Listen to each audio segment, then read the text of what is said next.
So, good morning mga kapigmate. So, ngayon bibigyan ko kayo ng computation about sa pagpapakain natin ng developer. So, ang developer kasi dito mga kapigmate, napakamura per sack. So, ang pakain ang per sack ng developer dito ay 1,180. Dito sa lugar namin sa Bayawan ha.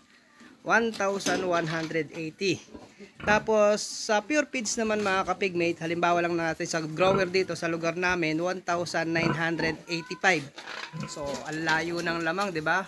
Kaya ako na gusto magtipid sa panahon ng yung panahon na gusto talaga namin magtipid, pinatos namin yung developer feeds mga kapigmate na pwede sa baboy, pwede sa manok.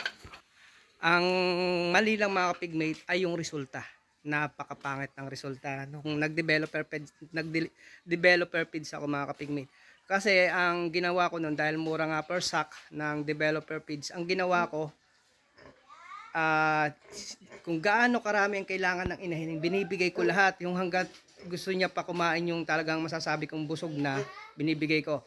So hanggat makaya ng inahin, so try ko yung kayang-kaya ng inahin ubusin ng developer. Kaya niya umubos ng 5 kilo per day kahit hindi siya buntis. So masyadong mabigat, sabi ko hindi kaya to. Tapos binawasan ko, ginawa ko lang 3 kilo. Tapos 3 kilo to 3.5 kilo para maano yung budget namin sa feeds. Pero hindi kayang patabain ng developer mga kapigmate yung yung mga baboy or inahin natin pag pinapakain natin ng developer. So ngayon bibigyan ko kayo ng computation kung bakit ko na isipang mag-developer kasi kala ko mura. Tapos itong mga kapigmate ang napapakain ko sa inahin ko, sa siyam na inahin na alaga ko. Pag developer ang gamit ko at siyam na inahin pag pure feeds ang gamit ko. Kung gaano ka laki ang gastos pag developer at kung gaano sabihin natin ang kalaki ng gastos natin pag pure feeds tayo. So umpisa na natin sa developer feeds mga kapigmate. So sa developer feeds mga kapigmate, pakain natin sa inahin per day ha, 3.5 kilo, 3.5 kilo. Times natin sa siyam na inahin, 3.5 times 9 per day equals 31.5 kilo.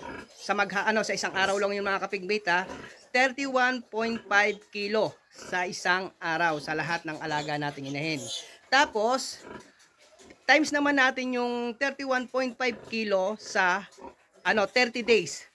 So 30 days mga kapigmate, lumalabas ang dami ng nakakain nila mga kapigmate ay 945 kilo. So ganun kadami, 945 kilo na developer mga kapigmate.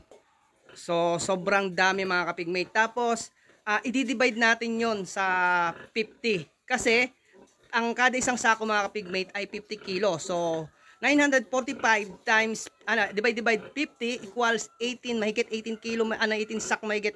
Sabihin na natin 18.9, sabihin na natin 19 sack mga kapigmate.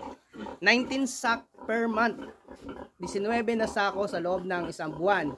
Ang presyo ng sako ng sako ng developer mga kapigmate ay 1,180 times 19 sack. So 1,180 times 19 sack is equals 22,420. 22,480 mga kapigmate ang nakukonsumo natin sa siyam lang na inahin. Ganon kamahal, ganon kalaki ng pera na gagastos natin per month. Pero ang pakain natin, tipid lang. Tipid. Sabihin natin mumurahing feeds ang gamit natin. Napakamura, 1,180.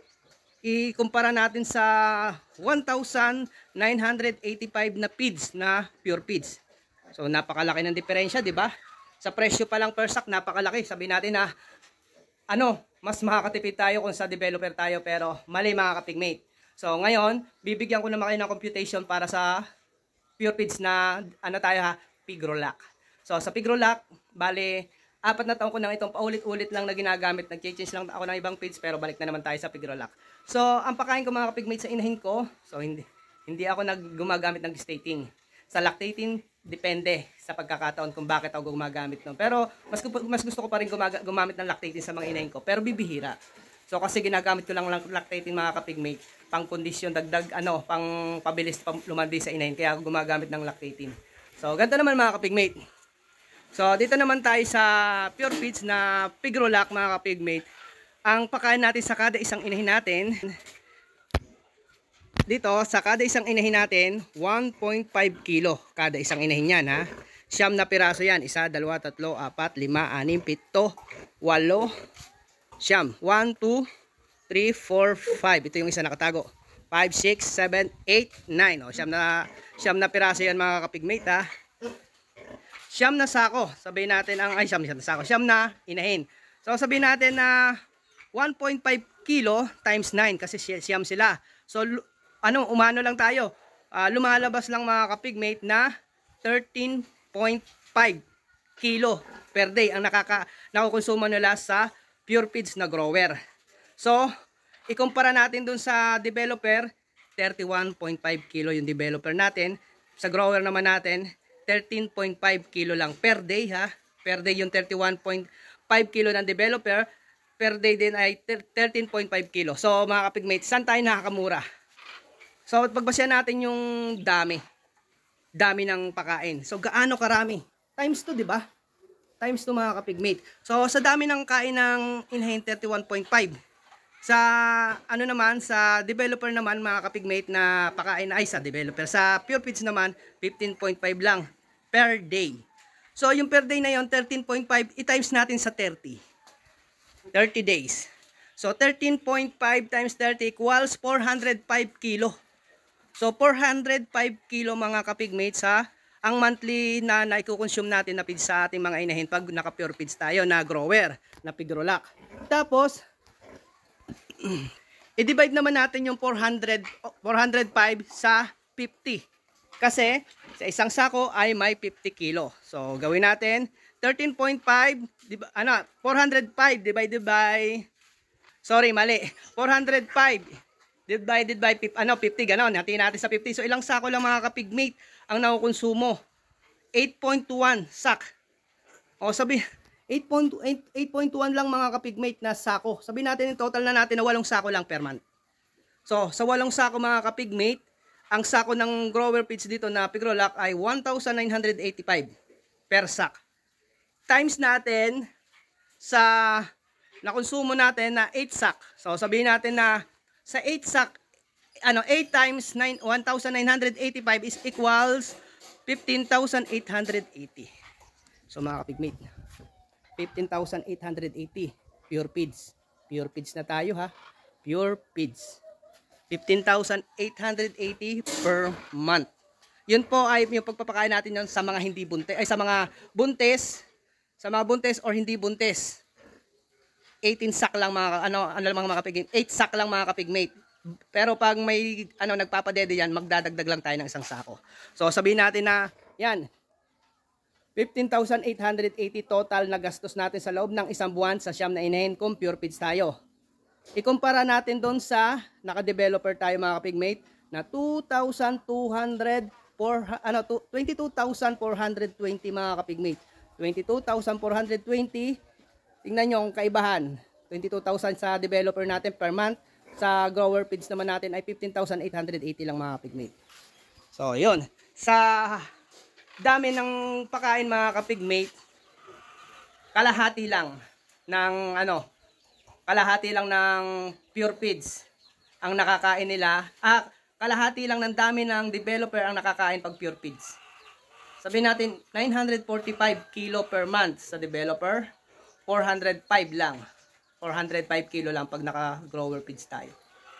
So, hindi tayo mag-ano dun eh. Parang nangyayari mga kapigmate, nabubulag lang tayo dun sa mura na feeds. Pero sa totoo lang, tinipid na natin yung, sabihin natin na, yung akala natin nakakatipid tayo kasi mura yung feeds. Hindi mga kapigmate, mas napamahal pa tayo. Ang laki. So sa mga nagpapakain dyan ng mga tahop mga kapigmate, same lang yan ang developer. Sinubukan ko na yan mga kapigmate, yung dami ng mga, sabihin natin tahop, may mga kung ano na dyan. Kasi ang katumbas ng mga kapigmate ng 1 kilong feeds, 3 kilo. 3 kilo ng mga mix na feeds na yan, na darak, tahop, mga ganyan. 3 kilo po ang katumbas niyan mga kapigmate. Kaya kung patuloy ka pa rin sa ginagawa mong ito mga kapigmate, sana maging aral to sa iyo yung nangyari sa akin na pagtitipid na ginawa ko. Ito na po yung resulta. Ito na resulta ng mga ginawa natin pagtitipid. So ginawa ko lang naman to yung pagtitipid natin, mag-mix ng feeds tapos mag-developer ay nung dumami na yung inahin natin na alaga. Yan, madami na tayong alagang inahin. Yan, saka ko lang po ginawa yan mga kapigmate. Kasi nung isa pa lang inahin natin na si Lucky pa lang mga kapigmate, pure feeds po talaga akong grower. Saka ang pakain ko talaga doon kay Lucky. Kahit gaano kalaki yung baboy na yon, yung si Lucky mga kapigmate, 1.5 kilo lang per day ang pakain ko doon. Pag nagpapadede siya mga kapigmate, 2.5 kilo lang kahit gaano karami yung kain niya. Pinakamaraming kain, nakakain niya lang 2.5 kilo. Kasi sa laki niya na, nagbabawas pa ako kasi gusto ko sabik lang mapunta yung kinakain niya at hindi sa katawan niya kasi sobrang laki na nun ni Lucky. So ayun mga kapigmate, sana naman medyo malinaw naman para sa inyo tong vlog na to about sa pagpapakain ng developer at ng grower feed. So inaamin ko na maling-mali talaga yung paraan ng pagpapakain ko. So kaya itong mali kong nagawa mga kapigmate, sineshare ko sa inyo para wag niyo nang gayahin. Kung hindi niyo man gayahin mga kapigmate, wag niyo nang gawin. Kung sakasakali na gusto mo magtipid, wag mo nang gawin mga kapigmate, wag na wag. So yan lang mga kapigmate. Good morning, good morning.